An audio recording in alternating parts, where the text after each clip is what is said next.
Remaja merupakan masa peralihan dari anak-anak menjadi dewasa atau remaja adalah anak usia 12-18 tahun.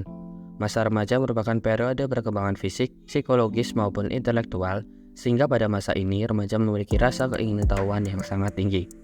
Pada masa remaja ini banyak hal yang perlu diperhatikan, salah satunya adalah kesehatan reproduksi. Hal ini dikarenakan remaja mulai masuk pada fase pubertas atau fase kematangan organ reproduksi, yang mana bila tidak dibarengi dengan edukasi mengenai kesehatan reproduksi yang baik, akan menimbulkan dampak yang besar untuk kemudian hari. Pada fase pubertas ini, remaja laki-laki dan perempuan mengalami hal yang berbeda. Untuk laki-laki biasanya ditandai dengan mimpi basah, sedangkan pada perempuan mulai mengalami haid pertama atau menarche. Perkembangan dan pertumbuhan pada organ reproduksi pada remaja berjalan sangat cepat. Pada laki-laki, organ yang bertumbuh dan berkembang adalah penis, skrotum, dan testis. Sedangkan pada perempuan yaitu ovarium, tuba falopi, uterus atau rahim, vagina, dan payudara.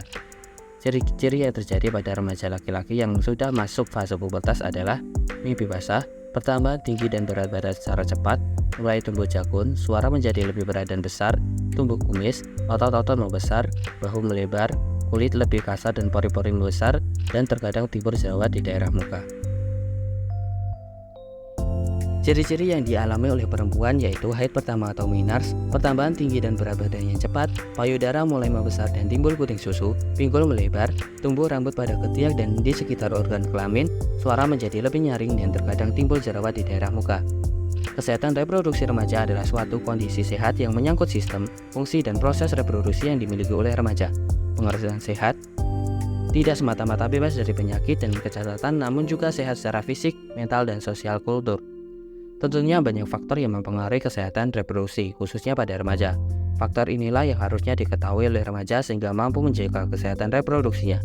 Faktor tersebut adalah kebersihan organ genital, akses terhadap pendidikan kesehatan, hubungan seksual pranikah, penyalahgunaan nafsa, pengaruh media sosial, akses terhadap pelayanan kesehatan reproduksi, dan hubungan harmonis dalam keluarga. Berdasarkan survei demografi dan kesehatan Indonesia tahun 2012, sekitar 4,5% remaja laki-laki dan 0,7% remaja perempuan pernah melakukan seks pranikah.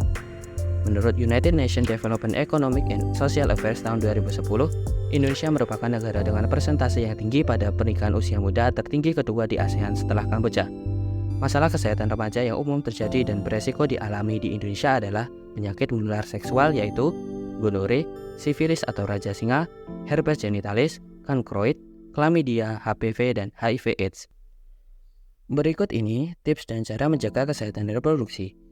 Pada wanita, cara memelihara kesehatan organ reproduksi yang dianjurkan adalah dengan tidak memasukkan benda-benda asing ke dalam vagina, menggunakan celana dalam yang bahannya menyerap keringat dengan baik, tidak menggunakan celana yang terlalu ketat, dan tidak berlebihan dalam menggunakan pembilas vagina.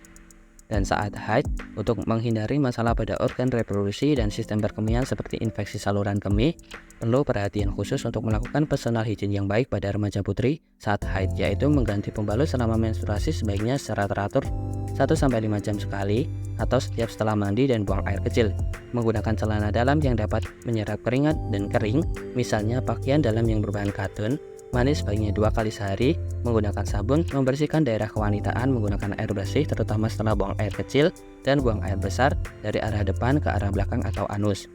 Pada pria, prinsip pemeliharaan kesehatan reproduksi umumnya sama dengan wanita, tetapi yang penting adalah perlunya melakukan sunat, yaitu untuk mencegah penumpukan kotoran pada lipatan luar penis sehingga alat kelamin menjadi lebih bersih. Glans penis harus selalu dibersihkan dari sisa urin setiap berkemih, baik pria maupun wanita. Rajin mencukur bulu pubis atau rambut kemaluan masing-masing untuk menghindari terjadinya pertumbuhan kutu ataupun jamur yang menimbulkan rasa gatal dan tidak nyaman. Dan saat mimpi basah, personal hygiene setelah mimpi basah juga harus diperhatikan, yaitu mencuci dan mengeringkan penis, kemudian membersihkan dan mengeringkan skrotum, membersihkan area di antara pantat, mengganti celana dalam sebanyak 2 kali dalam sehari untuk menjaga kebersihan, dan yang terakhir adalah mandi dan keramas setelah mimpi basah. Upaya pencegahan masalah kesehatan reproduksi pada remaja yaitu telah diatur dalam Peraturan Pemerintah Republik Indonesia Nomor 61 Tahun 2014 tentang kesehatan reproduksi. Selain itu, upaya yang dapat dilakukan adalah pendidikan kesehatan reproduksi pada remaja, hindari hubungan pranikah, hindari sentuhan pada tubuh yang mudah terangsang, hindari tempat sempit, berpikir maju untuk hal baru dan pendirian teguh, mengatur energi remaja menjadi hal positif, dan membina persahabatan yang sehat dan saling menghargai.